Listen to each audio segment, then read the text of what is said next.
নমস্কার বন্ধুরা, মামনির রান্নাঘর স্কুলের ফুটে আপনাদেরকে আবারও অনেক অনেক স্বাগত জানিয়ে আজকে আবার একটা নতুন রেসিপি নিয়ে চলে এসেছি। সকাল সন্ধ্যে জল খাবারের একটা রেসিপি। পুরো ভিডিওটা দেখার জন্য অনুরোধ রইল। আশা করছি আপনাদের খুবই ভালো লাগবে এই ভিডিওটা। আমি এই জলখাবারটা বানাবো শুধুমাত্র এক প্যাকেট সুজি নিয়ে নিয়েছি। এই সুজি দিয়ে জলখাবারটা বানাবো। এই জলখাবারটা খেতে কিন্তু দুর্দান্ত স্বাদের হয়। এই রেসিপিটা পুরো দেখবেন, আশা করছি আপনাদের খুবই ভালো লাগবে। এই রেসিপিটা দেখে যদি আপনাদের ভালো লাগে অবশ্যই লাইক কমেন্ট শেয়ার করতে একদম ভুলবেন না। চলুন তাহলে আমি রেসিপিটা কী করে বানাই দেখে নিয়ে যাই। আবার প্রথমে এখানে একটা বাটি নিয়ে নিয়েছি। এই সুজিটাকে মেপে নেবো। এখানে আমি এক বাটি সুজি নিয়ে নিয়েছি। সেই বাটি মেপেই আমি গরম জল দিয়ে দেব। এই গরম জল দিয়ে দিচ্ছি, ফুটন্ত বাটি দেব। এটাকে ভালো করে ভিজিয়ে দেব। যেহেতু এটা গরম জল,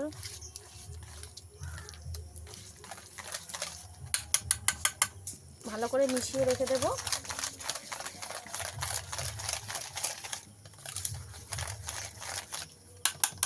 আরও একটু গরম জলের আমার প্রয়োজন আছে, আর একটু দিয়ে দেব। 2 বাটি পরিমাণে গরম জল দিতে হয়েছে। এই যে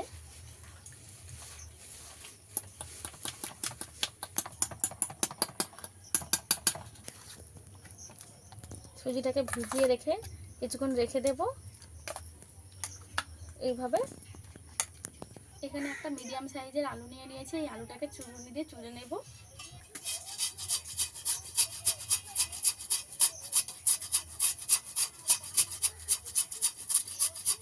আলুটাকে আমি ভালো করে গ্রেট করে নেব।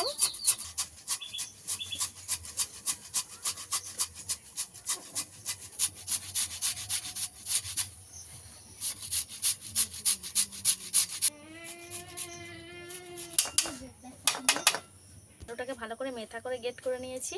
এবার এটা জল পাল্টে 2 থেকে 3 বার ধুয়ে নেব। এখানে আমি আলুটাতে 2 বার জল পাল্টে নিয়েছি। এবার একটু জল দিয়ে রেখে দেবো, পরে ছিঁড়ে নেব। সুজিটা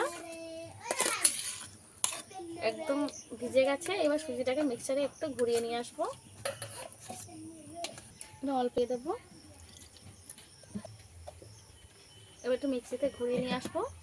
এখানে আমি 1 চামচের মতো চিনি দিয়ে দেবো, যাতে করে একটু মিষ্টি মিষ্টি হয়। সুজিটাকে ভালো করে মিক্সিতে পেস্ট করে নিয়ে চলে এসেছি। এবার ঢেলে দেবো। করে নিয়েছি, সুজিটাকে ভালো করে ঢেলে নিয়েছি। একদম মিহি করে সুজিটাকে করে নিয়েছি, বেটে নিয়েছি। এবার এটা আরও নরম তুলতুলে হওয়ার জন্য এখানে কিছুটা আটা নিয়ে নিয়েছি, দিয়ে দেব। 1/2 বাটি আটা। স্বাদ মতো লবণ দিয়ে দেব।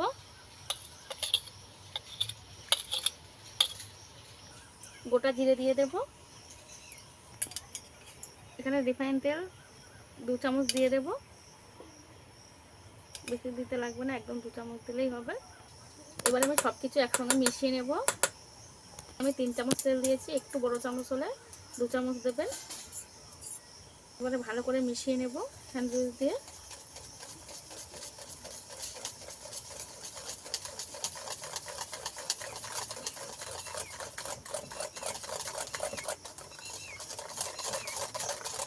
সুজি আর আটাটাকে ভালো করে মিশিয়ে নেওয়া হয়ে গেলে এইবারে যে আলু দিয়ে আমি গ্রেট করে রেখে দিয়েছিলাম, এই আলুটাকে চিপে দিয়ে দেবো এর মধ্যে। এই যে ছোটো ছোটো। আপনারা চাইলে আপনাদের পছন্দ মতন সবজি দিতে পারেন।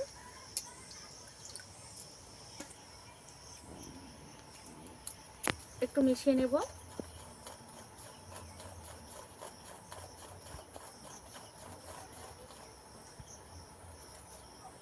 এটা আমার পুরোপুরি ভালো করে মেশানো হয়ে গেছে। এই যে এই থকথকে মতন একটা ব্যাটার বানিয়ে নিয়েছি আমি। এরকম থকথকে করে মাখিয়ে নিতে হবে। যে ব্যাটার দিয়ে বানিয়েছিলাম থকথকে হবে। তো এখানে আমি বেকিং পাউডার 1 চামচ দিয়ে দেব। পাউডারটা দিয়ে সব শেষে একটু মিশিয়ে নিতে হবে, ভালো করে মিশিয়ে নিতে হবে।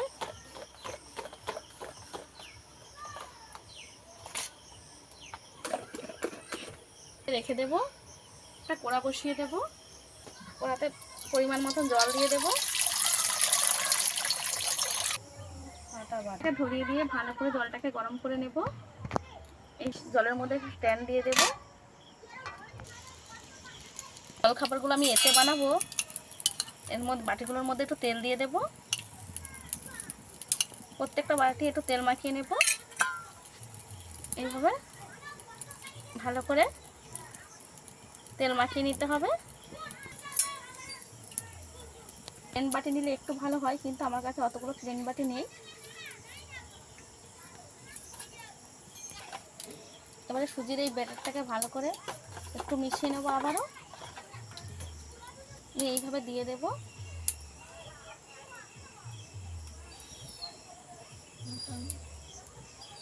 এটা দেখতে হবে, পুরোপুরি ভর্তি করে দিলে হবে না।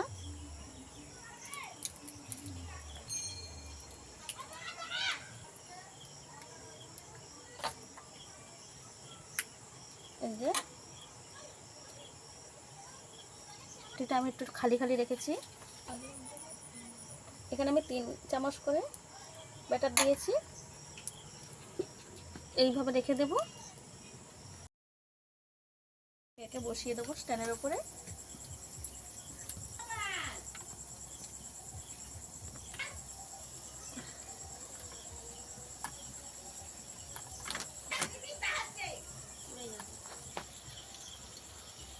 সবগুলো আমি এইভাবে বসিয়ে দিয়েছি 5 মিনিটের জন্য। এটা ঢাকা দিয়ে দেব। আরও 2টো বাটি আমি তেল মাখিয়ে নিয়েছি, আগে থেকে বাটারগুলো দিয়ে রেখে দেবো বাটির মধ্যে।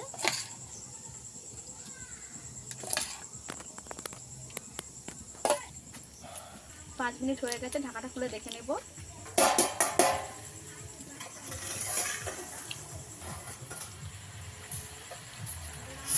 উপর থেকে কিছু মশলা ছড়িয়ে দেব, একটু লঙ্কার গুঁড়ো ছড়িয়ে দেবো উপর থেকে। এইভাবে এত করে একটু ঝাল ঝাল হয়।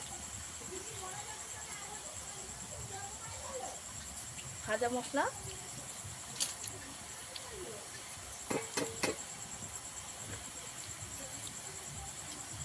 যাতে এটা লাগে তাই জন্যই ভাজা মশলা আর একটু লঙ্কা গুঁড়ো দিয়ে দিলাম। আবারও ঢাকা লাগিয়ে 10 মিনিট রেখে দেবো। 10 মিনিট পরে আপনাদেরকে দেখাচ্ছি কেমন হয়েছে। 15 মিনিট হয়ে গেছে, এবার দেখে নেবো কেমন হয়েছে।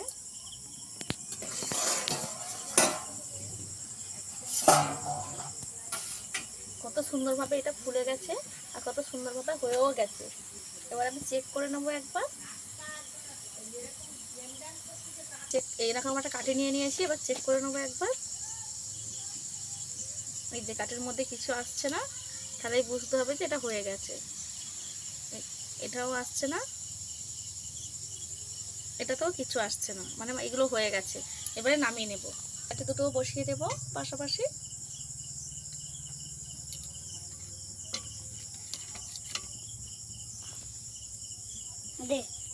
পুরোপুরি ভাবে আমি ঠান্ডা করে নেবো। যাচ্ছে কত সুন্দরভাবে।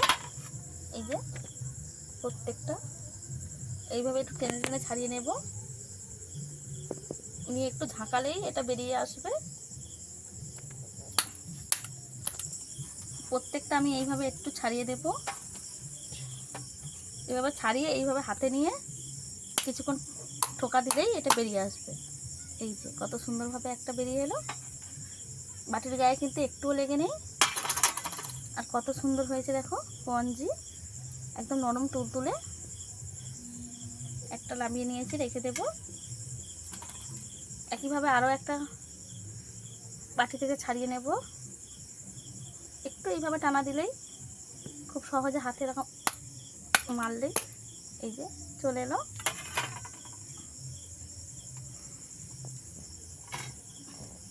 এগুলোকে দেখে নেব।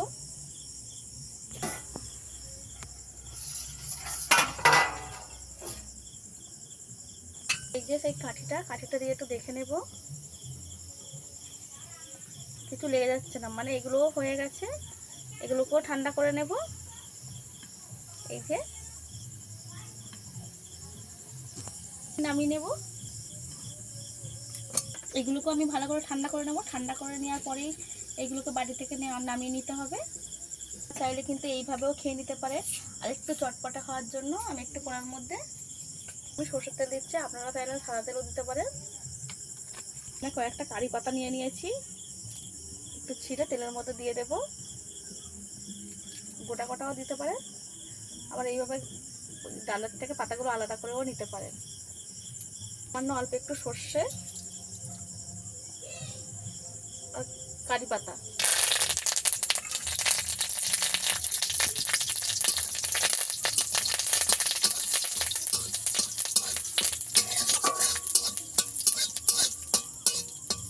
খুব ভালো করে ভেজে নিতে হবে। এর মধ্যে দিয়ে দেব